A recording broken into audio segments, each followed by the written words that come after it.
পায়ে কাদা কেন? প্রশ্নটা ছুড়ে দেওয়া হয় ধীরে, কিন্তু তাতে চাপার আগের ঝাঁজ তার ভাইয়ের। ফারদিনা চোখ নামিয়ে ফেলল নিচের দিকে। জবাব নেই। রায়ান আবারও বলল, কোথায় গিয়েছিলি? নিঃশ্বাস ভারী হয়ে উঠল ফারদিনার। বুক ওঠানামা করল। ঠোঁট নড়ে, কিন্তু শব্দ আটকে গেল গলার কাছে এসেই। তার নীরবতা আরও ঘন হয়ে পড়ে। ফারদিনা কিছুই বলতে পারল না। খানিকক্ষণই ভয়ে চোখ থেকে জল বেরিয়ে এলো তার। সুফিয়ানকে হারানোর ভয়। আরিফ বলল, তুই ভয় পাচ্ছিস কেন? যেন তোর সামনে বাঘ পড়েছে। সাইম ফারদিনার মাথায় হাত বুলিয়ে বলল, কাঁদছিস কেন? আমাদের বল, কেউ কিছু বলেছে তোকে? বাইরে গিয়েছিলি? কেন গিয়েছিস? তখন কেউ কাদার মধ্যে ফেলে দিয়েছে তোকে? সায়েম একসাথে অনেকগুলো প্রশ্ন করে ফারদিনার ভয় আরও বাড়িয়ে দিল। ফারদিনার কান্না ধরে রাখতে পারল না। এবার শব্দ করেই কেঁদে উঠল। রায়ান তাৎক্ষণিক ফারদিনাকে বুকের মাঝে জড়িয়ে ধরল। আরিব ও সায়েম চোখাচোখি করল। তারা কিছুই বুঝতে পারল না। সায়েম দ্বিতীয়বার নতুন করে প্রশ্ন ছুড়তে চাইল ফারদিনার দিকে।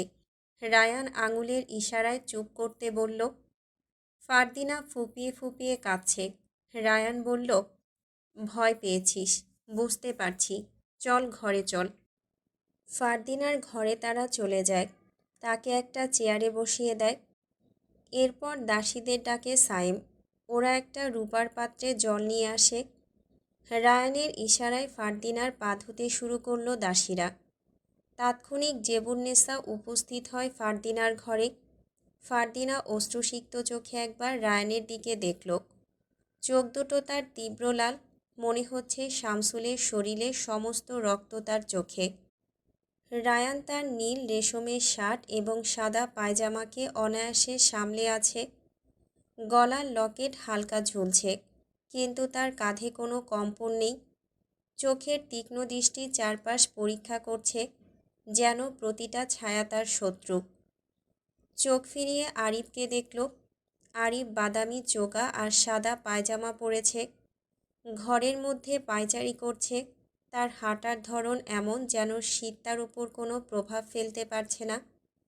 চুলের ছটা বাতাসে নড়ছে, কিন্তু তার অভিব্যক্তি অবিকল শান্ত। হাতের আঙুলের অস্থিরতা নেই। গলার চেন যেন তার মারাত্মক উপস্থিতিকে আরও ঘনীভূত করছে।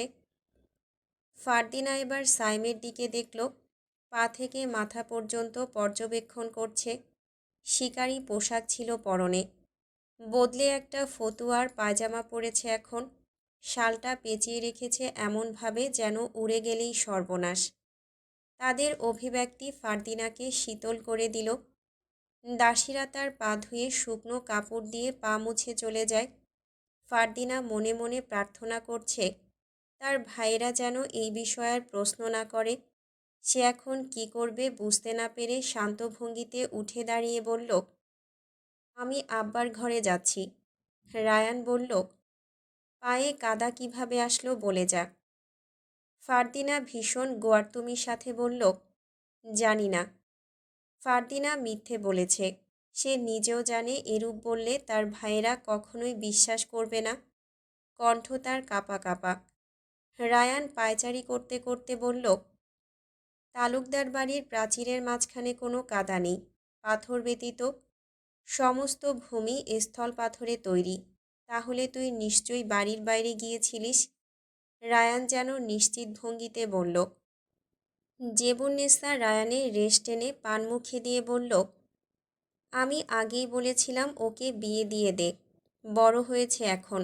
তোদের আড়ালে কি না কি করে বেড়ায় কে জানে। শুনেছি আজকাল নাকি ঘরেও থাকে না। দেখিস, অবৈধভাবে যেন। হিন দিয়ে বাকি কথা হাওয়ায় উড়িয়ে দিল। সাইমের দৃষ্টি রাগে আগুনের মতো জ্বলে উঠল।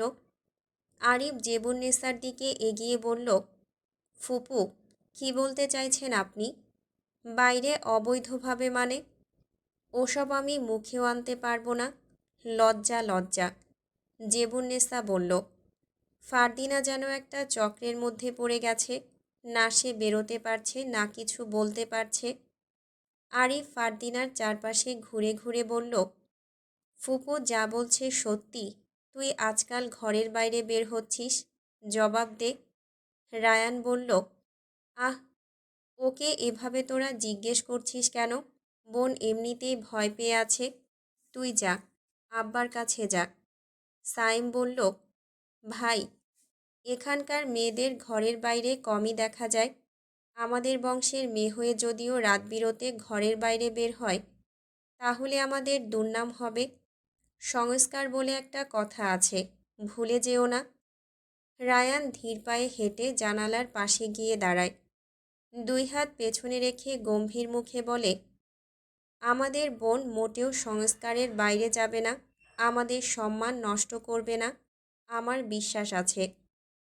জেবুন্নেসার সাথে একজন দাসী পিকদানি হাতে নিয়ে দাঁড়িয়ে আছে। উনি পিকদানিতে পিক ফেলে বলল, আর যদি তোদের বিশ্বাস সংস্কারের বাইরে যায় তো? ভ্রুকুঞ্চিত করল সে। রায়ান তার দিকে হালকা ঘাড় ঘুরিয়ে বলল, আমরা কতটা সাংঘাতিক আপনি নিশ্চয়ই সেটি জানেন। আশা করি বাকিটুকু বলতে হবে না। আরিফ ঠান্ডা মাথায় শান্ত কণ্ঠে ফারদিনাকে জিজ্ঞেস করল, আচ্ছা, তোর কারো সাথে প্রেম টেম হয়ে যায়নি তো? প্রশ্নটা ফারদিনার বুক চিরে যেন বেরিয়ে গেল। চোখের মণি প্রসারিত করে কাপা ঠোঁটে তাকিয়ে রইল। শুধু প্রেম নয়, তাদের ভালোবাসা গভীর থেকে গভীরতায় চলে গেছে। ফারদিনা নিরুত্তর। রায়ান ফারদিনার কাছে এসে বলল, ভয় পেয়েছিস? ফারদিনা রায়ানের দিকে চোখ তুলে তাকায়। ফারদিনার অভিব্যক্তি দেখে তারা তিন ভাই একসাথে হেসে উঠল। সাইম বলল, ভাই, ওকে আর ভয় দেখিও না, ও ভীষণ ভয় পেয়েছে। আরিফ ফারদিনার দিকে তাকিয়ে বলল, আমরা তো তোকে এমনিই জিজ্ঞেস করছিলাম, আমাদের বোন কখনো সংস্কারের বাইরে যেতেই পারে না। আর রইল পায়ের কাদা। তুই নিশ্চয়ই ঝিলমিলের সাথে চাঁদনির আলো উপভোগ করতে বের হয়েছিলিস, তাই না? ফারদিনা মসৃণ চোখে মাথা উপর নিচ করে হ্যাঁ বোধক নাড়ল। এটা বলতে এত সময় লাগলো কেন? আগে বললেই পারতিস, বলল আরিফ। রায়ান বলল, ওকে জবাব দেওয়ার সুযোগ কোথায় দিলাম? যা, তুই আব্বার ঘরে যা, দেখা করে আয়। ফারদিনা এক নজরে তিন ভাইয়ের দিকে দেখল। তাদের দৃষ্টি স্বাভাবিক। দ্বিতীয়বার জেবুন্নেসার দিকে তাকালো।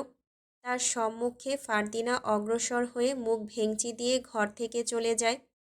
জেবুন্নেসা শক্ত চোয়ালে পান চিবোতে চিবোতে মনে মনে বলল, তোর তেজ আমি দেখে ছাড়ব। ফুপু বলে সম্মান দিচ্ছিস না তো, এর ফল ভোগ করতে হবে। সাইম বেশ সূক্ষ্ম চোখে বলল, ভাই, ফারদিনার আচরণ আমার কাছে মোটেই সুবিধার মনে হচ্ছে না। জমিদার বংশের মেয়ে হয়ে যদি ভুল ত্রুটি করে ফেলে তাহলে? সাইম খুব চিন্তিত ভঙ্গিতে বলল। রায়ান পায়চারি করতে করতে জবাব দিল, ফারদিনার জন্য নজরদারি বাড়া, তবে গোপনে। ও যেন টের না পায়, খাস লোক লাগিয়ে দে। ভাই, তুমি যা বলবা। আমি এক্ষুনি খাস লোকের সাথে কথা বলছি, যে ওর উপর নজর রাখবে। জেবুন্নেসা বলল, তার চেয়ে আমি বলি কি, বিয়ে দিয়ে দে। আমাদের বাড়িতে যে কিরগিজ শহর থেকে একটা ছেলে আসছে, ওর সাথে আমাদের ফারদিনা ভিনদেশি হয়ে যাবে, ভালোই হবে, কি বলিস? রায়ান বিরক্তিতে জবাব দিল, আহ ফুপু, একটু হলে ওর বিয়ে বিয়ে করবেন না? আমরা খোঁজ নিয়ে দেখছি। আপনার ধারণা সঠিক কিনা, তবে আমার বিশ্বাস ও কোনো ভুল করতে পারে না। জেবুন্নেসা ফিসফিস করে বলল, বিশ্বাস বিশ্বাস করে এককালে সব হারাস না, চোখ কান খোলা রাখিস। আমি ভালো বললেও তোদের সেটা খারাপ মনে হয়। একদিন আমার কথাই সত্য হবে, মিলিয়ে নিস। বলি আরও একটা পান মুখে ঢুকালো। আরিফ সাংঘাতিক চোখে বলল, আপনি জানেন না আমাদের রীতিনীতি সম্পর্কে? যদি সেরকম কিছু হয়েই থাকে তবে? রায়ান বলল, আগে ভুলভাল ভাবিস না, নজরদারির জন্য খাস লোক লাগিয়ে দে। রশিদ তালুকদার খাটে আধশোয়া হয়ে শুয়ে আছে। পাশের টেবিলে আতরের শিশি আর বাতাসে রেশমের গন্ধ। রশিদের হাতে একটা বই, সেলফ হেল্প। বইটির লেখক স্যামুয়েল স্মাইলস। 1859 সালে প্রকাশিত হয় ইংরেজি বইটি, তবে অনুবাদ আছে বইটির। এটি সেই সময়ে ব্রিটিশ ভারতে খুব জনপ্রিয় হয়ে উঠেছিল। বইটির মূল থিম আত্মোন্নতি, অধ্যবসায়, পরিশ্রম, সততা। বইয়ে একটা উক্তি আছে। রশিদ পড়তে পড়তে ঠিক উক্তিটির কাছে এসে থেমেছে। Heaven helps those who help themselves. এটাই যেন এই বইয়ের মূল বাণী, যার অর্থ ঈশ্বর তাদেরই সাহায্য করেন যারা নিজের সাহায্য নিজেই করে। রশিদ বইটি বন্ধ করে হেসে উঠল। তার পায়ের কাছে কুদ্দুস বসে পা টিপছিল। রশিদের হাসি দেখে বলল, হাসছেন যে? আমি যে বইটা পড়ছিলাম তাতে লেখক একটা উক্তি বলেছে, শুনবি? শুনব। উক্তিটি হচ্ছে, heaven helps those who help themselves. এর মানে কি? কুদ্দুস বুঝতে পারল না, কিন্তু পা থেকে হাত সরায়নি। এর মানে হলো আল্লাহ তাদেরই সাহায্য করেন যারা নিজের সাহায্য নিজেই করে। যেমন? কুদ্দুস যেন গভীরে যেতে চাইল। রশিদ পা ভাঁজ করে বসল। কুদ্দুস দাঁড়িয়ে পড়ল। রশিদ বলল, আমাদের চেষ্টা ও কর্মের উপর আল্লাহ তাআলা ভবিষ্যৎ নির্ধারিত করেন। মানুষ তাই পাবে যা সে চেষ্টা করে। লেখক নিশ্চয়ই খ্রিস্টান। তার উপর ধর্মকর্ম নিয়ে তার বেশ ধারণা আছে। শোন। রশিদ এতটুকু বলে পিক ফেলল। বাকিটুকু বলল, মানুষের ভাগ্য পরিশ্রম ও অধ্যবসায়েই গঠিত হয়। অন্যের দয়া নয়, আত্মশক্তি সাফল্যের মূল। সাধারণ মানুষও সততা, পরিশ্রম ও আত্মবিশ্বাসে বড় হতে পারে। চেষ্টা করলে সফলতা আসবেই। জানিস কালু, আমার দাদা এককালে অনেক কষ্ট করেছেন, এরপর ধীরে ধীরে সফল হন তিনি। চেষ্টাই সফলতার মূল চাবিকাঠি। বুঝেছিস? বুঝেছি, কিন্তু আমি যে এত চেষ্টা করি, আমি তো সফলতার দেখা এখনো পাইনি। তুই কি চেষ্টা করছিস? এই যে দিনরাত আপনার সেবা করি, আপনার কথা শুনি, কই আমি তো সফল হচ্ছি না। এত এত কাজের লোক থাকতেও আমি তোকে আমার সাথে রাখি কেন? আমি তোকে বিশ্বাস করি, নিজের দুঃখ কষ্টগুলো তোর কাছে বলি। এটা তোর সফলতা না? কুদ্দুস মাথা চুলকিয়ে বলল, হালকা পাতলা সফলতা। হালকা পাতলা মানে? তুই কি এর চেয়েও বেশি কিছু চাস? চাই। রশিদ চোখ আধখোলা করে বলল, কি চাই? আমি এখনো বিয়ে করি নাই। বিয়ে করতে হবে না। বিয়ে মানেই হলো নিজের স্বাধীনতাকে বিসর্জন দেওয়া। দেখছিস না, আমার 4 ছেলে এখনো বিয়ে করেনি। এটা অন্যায়। আপনি বিয়ে করে 4-5টা সন্তান বানিয়েছেন। অন্য কারও তো ইচ্ছে করে। রশিদ এবার বেশ রেগে গেল। পিকদানিতে পিক থুতু করে ফেলে বলল, হতচ্ছাড়া, আমি তোকে আজই বাড়ি থেকে বের করে দেব। আজকাল যতই তোর সাথে ভালো ব্যবহার করছি, তুই সেসবের অসৎ ব্যবহার করছিস। আমাকে ধাপে ধাপে কথা শোনাচ্ছিস। যা, চোখের সামনে থেকে বের হ। পরে কিন্তু আপনি আমায় খুঁজবেন, বলে দিলাম। তোর মতো একটা গেলে 10টা আসবে, মানে আমার সেবা করার লোক। যা, দূর হ। কুদ্দুস মাথা নিচু করে চলে যেতে যেতে বারবার রশিদের দিকে তাকালো। রশিদ রাগে লাল হয়ে মাটিতে বারবার ছড়ি ঠুকল। তার রাগ নিয়ন্ত্রণে আসতে না আসতেই ফারদিনা উপস্থিত হয়। রশিদকে রেগে থাকতে দেখে বলল, আব্বা, রেগে আছেন? কিছু হয়েছে? ওই বেটা কুদ্দুস আমাকে কথা শুনিয়েছে। 4 আনার কাজের লোক হয়ে আমায় কথা শোনায়। এটা অন্যায় কি না? অবশ্যই অন্যায়। বলেই ফারদিনা বিছানায় বসে। বলল, আব্বা, এত রাগবেন না। হেকিম বলেছে বেশি রাগলে আপনার রক্তের চাপ বেড়ে যায়। এই বয়সে এতটা উত্তেজিত হওয়া ভালো না আব্বা।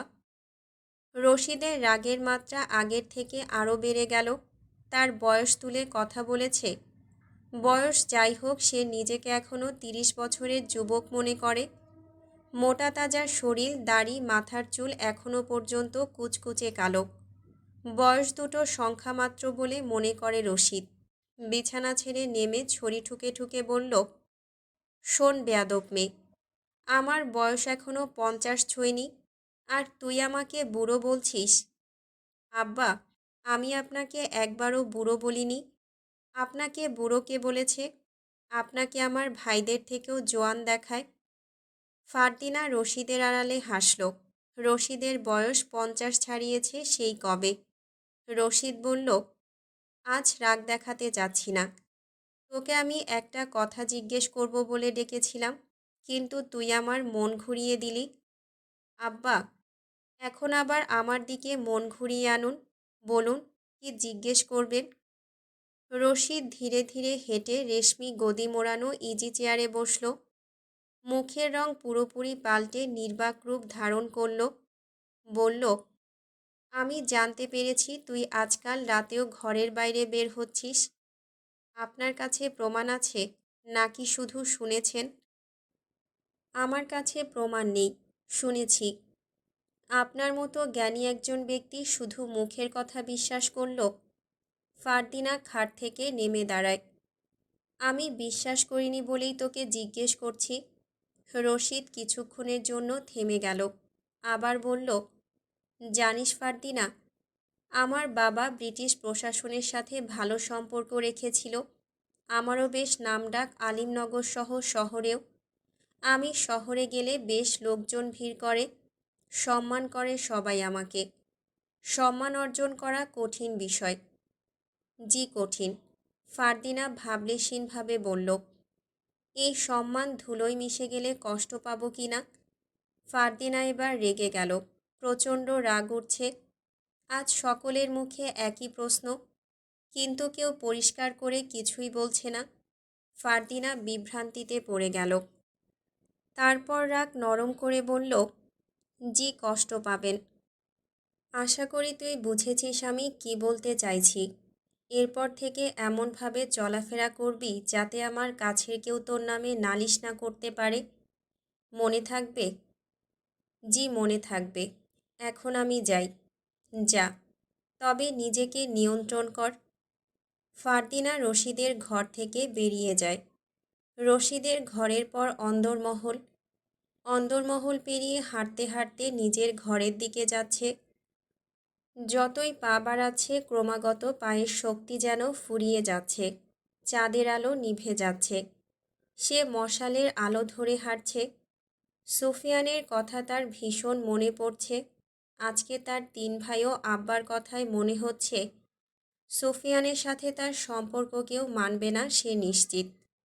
সুফিয়ানের কথা সে আর কাউকে জানাবে না, তাকে নিয়ে দূরে কোথাও পালিয়ে যাবে বলে নিশ্চিত করল। পথে ঝিলমিলের সাথে দেখা হলো। ঝিলমিল ছুটে কোথাও যাচ্ছিল। চোখে মুখে ওর উদ্বিগ্নতা। আজ হাতে কোনো খাবার নেই ওর। ফারদিনা জিজ্ঞেস করল, ছুটে যাচ্ছিস কোথায়? ঝিলমিল আস্তে ধীরে বলল, আমি জানতে পারছি। কি জানতে পেরেছিস? তোর ভাইয়েরা তোর উপর নজরদারি রাখার লাইগা খাস লোক জোগাড় করছে। তোর উপর সবসময় নজর রাখবো। ফারদিনা মুখে হাত চেপে ধরে থ হয়ে গেল। বলল, কি বলছিস? ফারদিনা আশ্চর্য হলো। ঠিকই কইছি। এখন থেকে যা করবি সাবধানে। সাবধানে চোখের নজর কিভাবে রাখে? প্রশ্নটা ছুড়ে দিল সোলেমান সুফিয়ানের দিকে। সাত সকালে সোলেমান সুফিয়ানের বাড়িতে হাজির হয়। সুফিয়ান রাঙাকে ঘাস খাওয়াচ্ছে। রাঙা হেস্যাধ্বনি তুলল। খাবার পেয়ে খুশি হয়েছে। তার থেকেও বেশি খুশি হয় যখন সুফিয়ানোর শরীরে আদরের হাতে স্পর্শ করে। সাবধানে মানে সতর্কতার সাথে চোখ কান খোলা রাখবি। সোলেমান সুফিয়ানের মাথা থেকে পা পর্যন্ত দেখল। সুফিয়ানের মাথায় গামছা বাঁধা, পরনে স্যান্ডো গেঞ্জি, সাথে লুঙ্গি হাঁটুর উপরে এনে ভাঁজ করে রেখেছে। সোলেমান জিজ্ঞেস করল, আপনি কি শরীর চর্চা করেন? সুফিয়ান ঘাস রাঙার দিকে দিতে দিতে জবাব দিল, শরীর সৌন্দর্য আল্লাহর দান, চর্চা করতে হয় না। আপনাকে দেখে মনে হয় কুস্তি করেন। মনে তো হয় অনেক কিছুই, মনে হলেই তা নিশ্চিত বলে ধরে নিতে হয় না, এটা পাপ। আজ অনেক শীত, চারদিক কুয়াশায় ঘেরা। আপনি তার মধ্যে গরম পোশাক পরেন নাই, ঠান্ডা লাগছে না। শরীরের রক্ত আর মস্তিষ্ক গরম থাকলে ঠান্ডা ভর করতে পারে না। ঠান্ডাও মানুষের উপর ভর করে, অবশ্যই করে। মানুষের উপর সব কিছুই ভর করতে পারে, যদি সে সেই ভর বহন করার সুযোগ দেয়। মাঝে মধ্যে আপনার কথার অর্থ আমি বুঝি না। সব কিছুর অর্থ বুঝলে পরে বিপদ বাড়ে। কখনো কখনো নিজেকে কিছু শব্দের অর্থ থেকে দূরে রাখতে হয়। রাখতে হয়? সুফিয়ান ছোট্ট করে জবাব দিল। সুফিয়ান রাঙাকে খাবার দিয়ে দিঘির পাড়ের দিকে গেল, গোসল করবে। সুফিয়ান সবসময় সকালে গোসল করে। সকালে গোসল করা শরীরের জন্য উপকারী, বলেছে নিজাম হায়দার। সোলেমান পেছন পেছন গেল। সুফিয়ান ঘাটে লুঙ্গি আর গামছা রেখে সিঁড়ি বেয়ে জলের দিকে নামল। সোলেমান আশপাশটা তাকিয়ে তাকিয়ে দেখছে। সুফিয়ান জলে ডুব দিল। সোলেমান সতর্কতার সাথে এদিক ওদিক তাকিয়ে কোমরের ভাঁজ থেকে একটা ছোট্ট ছুরি বের করল। ছুরিটা নিয়ে জলের দিকে নামতেই মনে হলো দূর থেকে ওকে কেউ দেখছে। সোলেমান সুফিয়ানের আড়ালে ছুরিটা পুনরায় কোমরের ভাঁজে রেখে দেয়। ঘাড় ঘুরিয়ে সুফিয়ানের বাড়ির দিকে তাকালো। এক লোক চাদর মুড়ি দিয়ে দাঁড়িয়ে আছে রাঙার কাছে। সুফিয়ান জল থেকে উঠে এলো। শরীর মুছতে মুছতে বলল, কি দেখছিস? ওই দেখেন, কেউ রাঙার কাছে দাঁড়িয়ে আছে। সুফিয়ান সরু চোখে সেদিকে খেয়াল করল। লোকটা রাঙার দিকে নয়, বরং গাছের লতাপাতার ফাঁক দিয়ে সুফিয়ানের দিকেই দেখছে। সুফিয়ান কাঁধে গামছা রেখে বাড়ির দিকে হাঁটল। চাদর মুড়ি দেওয়া লোকটা শক্ত হয়ে এক জায়গাতেই দাঁড়িয়ে আছে, যেন সে যন্ত্রের তৈরি। সুফিয়ান লোকটির সামনে উপস্থিত হলো। চাদর মুড়ি দেওয়া লোকটি আর কেউ নয়, গতকাল রাতের রক্তশোষী বাঘের দেখভাল করা সেই একচোখা ব্যক্তি। লোকটিকে এখানে দেখে সুফিয়ান খানিকটা অবাক হলো। লোকটির হাবভাব সাধারণ মানুষের মতো নয়। সোলেমান লোকটাকে কপাল ভাঁজ করে দেখল।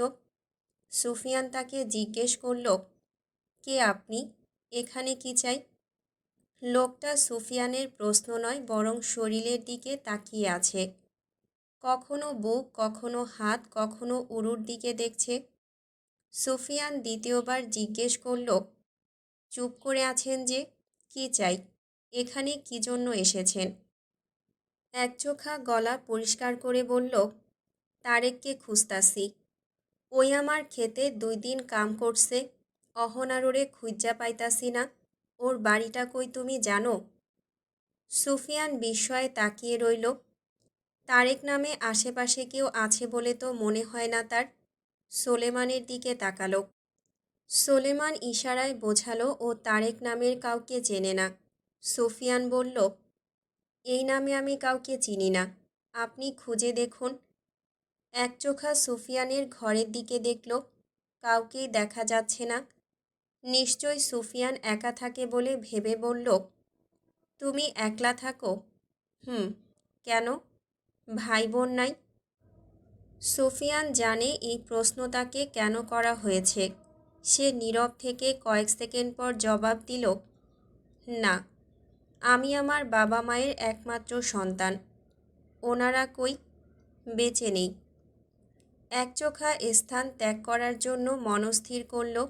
চাদরের আড়াল থেকে রাঙার দিকে একবার তাকালো। এরপর ধীরে ধীরে বাড়ির চৌকাঠ পেরিয়ে যেতেই সুফিয়ানের দিকে ঘুরে তাকালো। নির্বাক স্বরে বলল, তোমার রাঙা ভীষণ সুন্দর, মানুষের মতোই সুঠাম দেহের অধিকারী। ওরে যত্ন কইরা খাওয়াইও।